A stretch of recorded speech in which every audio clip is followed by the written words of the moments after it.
প্রচণ্ড খিদে পেয়েছে। রান্নাঘরে গিয়ে দেখি হাঁড়িতে শুধু ভাত, তরকারি নেই। তখন একটা বুদ্ধি চলে আসলো মাথায়। কি বলো তো, একটা রেসিপি বানানো যায়। তো সেটা করার জন্য আলু কেটে নিলাম, আলু ভাজার মতন করে কুচি কুচি করে লঙ্কা কেটে নিলাম, পেঁয়াজ কেটে নিলাম এবং একটা ডিম নিয়ে নিলাম। খুব সামান্য উপকরণে চটজলদি একটা ভালো খাবার কিন্তু হয়ে যায়। তো তোমরা পুরোটা দেখতে থাকো, আর কেমন লাগে প্লিজ একটু জানিও। তো চলো রান্নাটা শুরু করি। প্রথমে একটা কড়াই নিয়ে নিলাম। কড়াইটা একটু গরম হয়ে গেলে পারে তাতে আস্তে আস্তে সর্ষের তেল ঢেলে নিলাম। আর হ্যাঁ, তেলটা কিন্তু পরিমাণ মতন।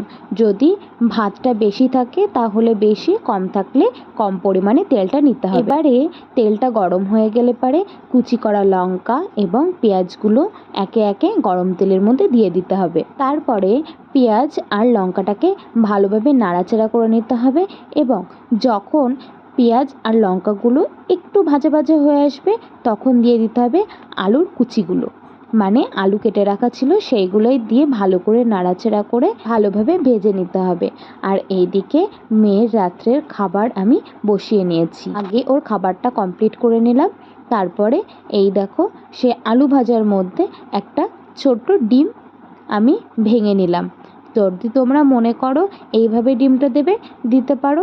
আর যদি মনে করো যে না এইভাবে দেবে না, মানে আগে থেকে ডিমের ঝুরি ভাজা, মানে ছোট ছোট করে যদি তোমরা ভেজে নিতে চাও সেটাও তোমরা করে নিতে পারো। তো দুই রকমভাবেই করা যেতে পারে, দুই রকমভাবেই ভালো লাগে।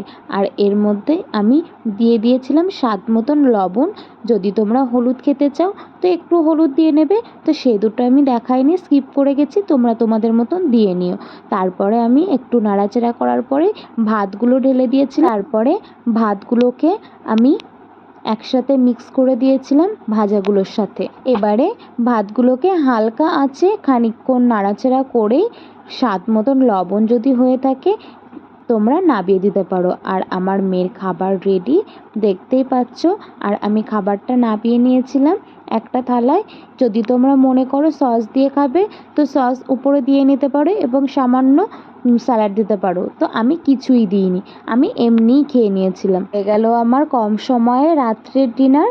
না থাকলো তরকারি করার ঝামেলা, না থাকলো না খেয়ে থাকার চিন্তা, দুটোই একবারে আমি সমাধান করে নিলাম এই ভাত ফ্রাইটার মধ্যে।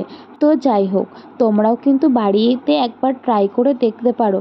যেমন হয় টেস্টি তেমন স্বাস্থ্যকর, কোনো অসুবিধা নেই কোনো কিছু। তো যাই হোক, করে নিলাম আমি রাত্রের ডিনার। যদি তোমাদের ভিডিওটা ভালো লেগে থাকে প্লিজ একটা লাইক করো এবং বন্ধু হয়ে পাশে থেকো। টাটা।